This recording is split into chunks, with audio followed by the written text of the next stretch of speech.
नमस्कार सर। सत साहेब। सर क्या नाम है आपका? मोहनदास। मोहनदास जी, आप कहाँ के रहने वाले हैं?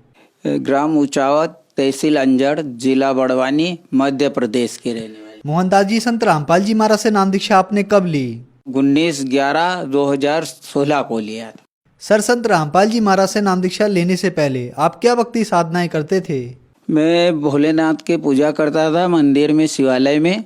हमारे घर से पास में 100 फीट की दूरी पे मंदिर बना था, पूजा करता था। पूजा करते करते ज़्यादा से ज़्यादा बीमार रहता था, तो इसलिए मैंने बंद कर दिया, वहाँ पूजा करना ही बंद कर दिया था। सर, फिर आप संत रामपाल जी महाराज की शरण में कैसे आए? गुरु जी की शरण में इसे आए कि हमारा एक भांजा रहता था बड़वानी में, कृष्णा भगत जी है। वो गुरु जी से नाम लिया हुआ था, तो वो जब भी आता था हमारे बोलता था कि यार पर ऐसा मत करो, आप गुरु जी से सत्संग सुनो और उसके बाद गुरु जी की शरण में आओ तो आपको फायदा होगा। तो हमने बहुत दिन तक उसके सुनी और पुस्तक उसने हमारे को दी थी। एक पुस्तक भी पढ़ी हमने, एक ही पेज पढ़ा था और मेरे को अच्छा लगा वो। तो मैंने उसको बोला कि कल चलेंगे, अपने को संत रामपाल जी के या गुरु जी से नाम लेना है मुझे।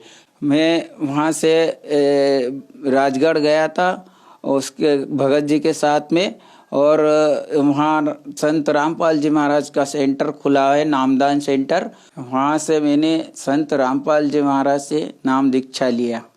सर, संत रामपाल जी महाराज से नाम दीक्षा लेने के बाद क्या आपको कोई लाभ भी प्राप्त हुए? हाँ, लाभ तो बहुत से हुए। पहला लाभ, संत रामपाल जी महाराज के शरण में रहने से मेरी लड़की की शादी बिना दहेज के ही बहुत अच्छे से हुई। और वो गुरु जी की कृपा थी, संत रामपाल जी महाराज की, जो अच्छे से शादी हुई और बिना दहेज के हुई, और कुछ भी मेरे को खर्चा नहीं आया उसमें। और एक लाभ ये हुआ कि मेरे को अभी बड़वानी हॉस्पिटल में भर्ती किया गया था।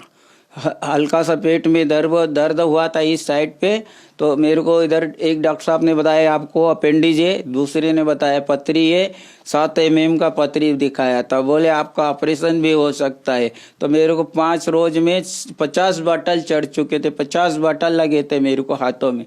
उसके बाद में 5वें रोज मेरे को वापस उन्होंने बोले इसको इंदौर रेफर कर दो। इंदौर रेफर कर दिया। हमारे बच्चे ने कहा कि वहाँ पे नहीं ले जाना, इसको बड़ौदा ले जाएंगे। बड़ौदा ले गए। तो मैंने कहा कि पहले मेरे को गुरुजी के सेंटर पे ले चलो, संत रामपाल जी महाराज का नामदान सेंटर बड़वानी जिले में खुला है। तो मेरे को वहाँ पे ले गए, और वहाँ पे ले जाने के बाद जब मैंने प्रणाम किया और उसके बाद मेरे को बड़ौदा रेफर किया, तो 2 बजे मेरे को करीबन धीरज हॉस्पिटल में भर्ती कर दिया था। वहाँ पे करने के बाद मेरी सब जांचें नॉर्मल होती चली गई। डॉक्टर साहब बोले इनकी इसमें पथरी दिखाते हैं, इसमें अपेंडिज दिखा रहे हैं, तो बोले इसका सुबह से फिर और होगा ट्रीटमेंट, तो अभी तो इसको रेफर करो। तो मेरे को आईसीयू में 5-6 रोज तक रखा और 40-50 बाटल वहाँ पे लगे। उसके बाद में फिर मेरे को तीसरे रोज बोला कि आपका फिर से एक्सरे और सीटी स्क्रीन होगी। सीटी स्कैन हुआ, उसके बाद में वो सब पूरे नॉर्मल आए तो उस रोज फिर और वापस रिटर्न मेरे को आईसीयू में कर दिया गया। आईसीयू में रखा 1 रोज और।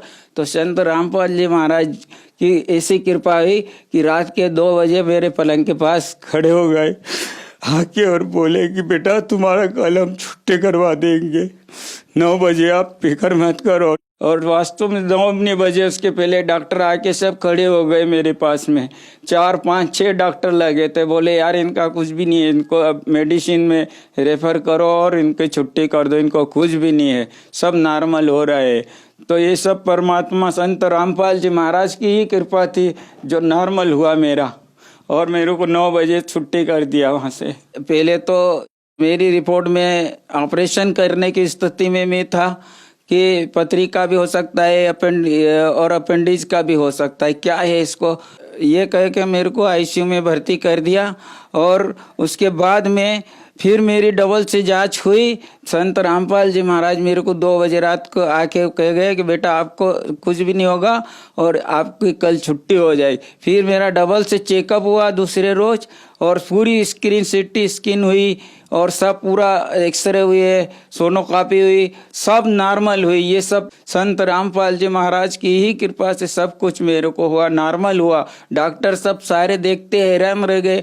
मेरे पलंग के आसपास सब खड़े होके पूछ रहे थे कि ये कैसे हो रहा है। कल तो इसको पथरी थी, अपने यहाँ की सोनोग्राफी में पथरी थी, बड़वानी के इसके हॉस्पिटल में भी पथरी थी, अपेंडिक्स थी, आज कैसे होगा ये। आप मेरे से डॉक्टर एक पूछ रहा था कि आप किसकी भक्ति करते, किसका नाम जाप कर रहे थे जब हम आपका चेकअप कर रहे थे। मैंने कहा मैं संत रामपाल जी महाराज का ही नाम जाप कर रहा था। तो सब उन्हीं की कृपा से ये नॉर्मल हुआ, परमात्मा की देने जो मेरे को आज मैं यहाँ पे खड़ा हूँ सेंटर पे आके।